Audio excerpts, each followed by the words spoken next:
Yo les amis, j'espère que vous allez tous très bien et je suis très content de vous retrouver ce matin pour débriefer rapidement le match d'hier. Le Paris Saint-Germain a atomisé l'Étoile Rouge de Belgrade 6-1 et aurait même pu corser l'addition. J'en ai tiré 3 enseignements.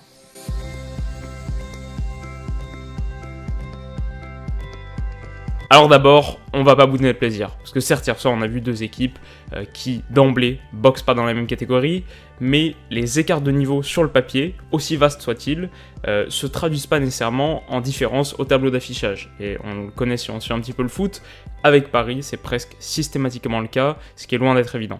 Ensuite, dans le jeu, c'est forcément facile de dire ça quand il met un triplé, mais je pense que Tourelle tient le bon bout en remplaçant Neymar dans l'axe. Bon, au-delà de la question assez évidente de mettre son meilleur joueur, son MVP, dans les meilleures dispositions tactiques et techniques, c'est un choix qui permet de passer de la MCN à la MCNM ou DM. En tout cas, ça nous permet de voir beaucoup plus Di Maria, qui est un joueur que j'apprécie énormément, et donc je trouve que c'est un choix qui est en passe de fonctionner.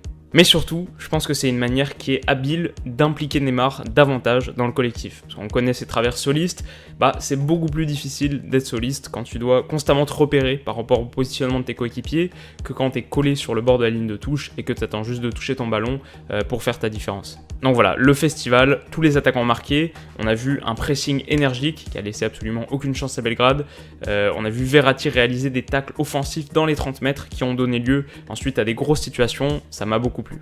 Maintenant, est-ce que cette victoire ôte des doutes sur la capacité qu'a Paris à performer contre les gros ? Non, évidemment. Et c'est un peu le paradoxe malheureux de cette équipe qui peut enchaîner toutes les performances exceptionnelles qu'elle veut, mais dont on jugera finalement la saison sur 4 ou 5 matchs.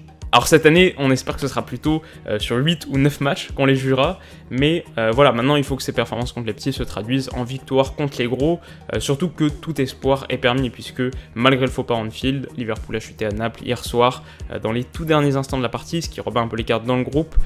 Voilà, il faut absolument aller chercher la première place, et on sait qu'ils en sont capables. Et alors, troisième enseignement pour conclure l'analyse, qui concerne moins ce qu'on a vu sur le terrain, mais plutôt comment cette rencontre illustre les mutations de la plus prestigieuse des compétitions européennes. Avant 93, et donc le format moderne de la Champions League, la C1 s'appelait la Coupe d'Europe des clubs champions, je vous apprends rien, parce qu'elle rassemblait tous les clubs champions en titre, c'était littéralement la Coupe d'Europe des clubs champions l'année précédente. Et hier soir, on a vu le champion de France, on a vu le champion de Serbie, et on a vu le résultat. Et en 91, le champion de France perdait contre le champion de Serbie, et pas en phase de groupe, en finale de C1. Alors bien sûr, on ne peut pas tout réduire à un facteur, il y a plein d'éléments qui ont conduit à cette transformation, et de manière générale, le niveau de jeu de la Coupe d'Europe a incontestablement augmenté, au point de surpasser aujourd'hui sûrement la Coupe du Monde. Je pense également qu'on peut dire, c'est pas vraiment possible à prouver, mais je pense qu'on peut dire que la Champions League moderne est aussi beaucoup plus dure à gagner que l'ancienne C1, mais voilà, force est de constater que cette évolution, elle a quand même sacré des gagnants et des perdants. Bon voilà, au final j'ai pas dit grand chose, mais j'ai déjà consacré une analyse à tout ce sujet en une vidéo, je vous mets le lien dans la description. Voilà, je voulais juste m'arrêter là-dessus parce que cette rencontre était quand même une illustration assez magnifique de la rencontre entre l'ancien monde de la Coupe d'Europe et le nouveau.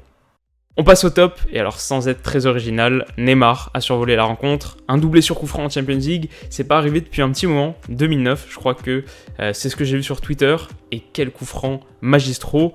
Mais finalement, encore plus que les buts, j'ai été impressionné par sa facilité technique dès qu'il a un poil d'espace. Et même dans les zones à plus forte tension, son petit pont dans la surface en première mi-temps, c'est l'illustration la plus parfaite. Mais en seconde, il cadre un tir aussi que le gardien repousse après avoir contrôlé au point de pénalty un centre fort et le ballon là lui reste parfaitement dans la course. C'est ce genre de toucher de balle qui vaut des centaines de millions d'euros.